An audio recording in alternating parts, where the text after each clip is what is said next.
Dalam kitab Al-Munqidh Minadh Dhalal, Imam Al-Ghazali rahimahullah menguasai ilmu zahir, ilmu hadis, ilmu tafsir, ilmu filsafat Islam, dikuasainya oleh beliau. Tapi tambah ilmu, tambah ragunya dalam agama. Sampai pada akhirnya beliau ingin mencari mursyid. Jadi tambah ilmu zahir, tambah ragu. Sampai pada akhirnya bergurulah Hujjatul Islam Imam Al-Ghazali kepada seorang mursyid yang ketika itu mursyidnya kebetulan, mursyidnya itu nggak dikenal oleh masyarakat luas. Yang lebih ngetren yang banyak followersnya.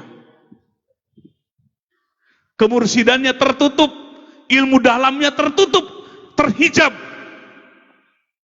Allah menyembunyikan mursyid di tengah-tengah masyarakat ketika itu.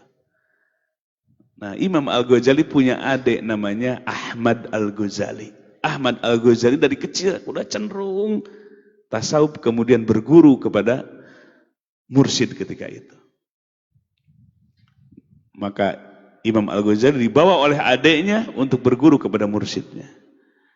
Nah, pas datang Imam Al-Ghazali di hadapan mursyidnya, ketika Imam Al-Ghazali meminta supaya menjadi murid, kamu akan menjadi murid kalau bersihkan halaman rumahku. Seorang ulama besar, rektor An-Nidom University, disuruh bersih-bersih halaman rumahnya kalau ingin jadi murid. Kenapa suruh bersih-bersih? Imam Ghazali sudah siap saja pokoknya. Ya, harus bawa apa? Sapu gitu. Hatinya, nafsunya di apa tuh?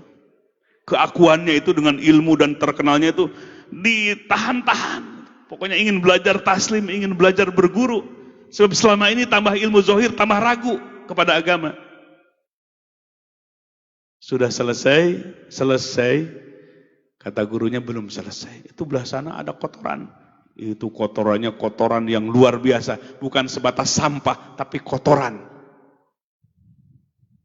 Maka ketika diperintahkan diuji yang dengan lebih berat lagi, mikir Imam Al-Ghazali, kayaknya lebih baik gak jadi aja lah jadi murid.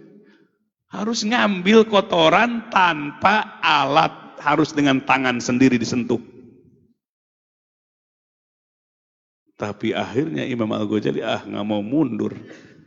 Allah ingatkan dengan peristiwa iblis supaya sujud kepada Adam, gagal gara-gara sombong. Ingat di situ, langsung hatinya terbuka. Bismillah, akan jalankan ujian ini. Tanpa alat, maka kotoran itu akan dibersihkannya. Sebelum tersentuh, kata gurunya, stop Imam Ghazali, sudah cukup ujian. Pertemuan pertama ini yang membukakan hati Imam Al-Ghazali, karena penyakit-penyakit hati ternyata tambah ilmu, tanpa bimbingan mursyid, tambah penyakit hatinya. Sombongnya, ujubnya, itu yang membuat keyakinannya semakin hilang. Yang ada malah keraguan dalam hati. Setelah menjalankan tugas itu dan sah diakui sebagai muridnya, dibukakanlah mata hati Imam Al-Ghazali. Lalu pulang ke pesantrennya, lalu ia mengumpulkan murid-murid yang dibanggakannya itu, pesantren besarnya itu. Kalian belajar denganku, sebetulnya kalian sedang main-main saja. Ketika dibukakan mata hati Imam Al-Ghazali, ilmu yang hebatnya itu hanya permainan dunia saja. Yang menipu, yang membuat ragu keyakinan dalam beribadah, dalam beragama. Kemudian ia menjelaskan, baru saja aku mendapatkan ilmu yang hebat dari seorang mursyid. Dibukakan mata hatiku, dibersihkan hatiku. Dan ilmu ini jauh lebih hebat daripada ilmu yang aku dapatkan dari Allah sebelumnya tentang ilmu zahir. Itulah yang disebut dengan ilmu hakikat. Setelah Allah bersihkan hatinya dengan ujian dan ujian, kemudian Allah datangkan ilmu hakikat ke dalam hati Imam Al-Ghazali. Kemudian 12 tahun beliau beriadah dan mujahadah.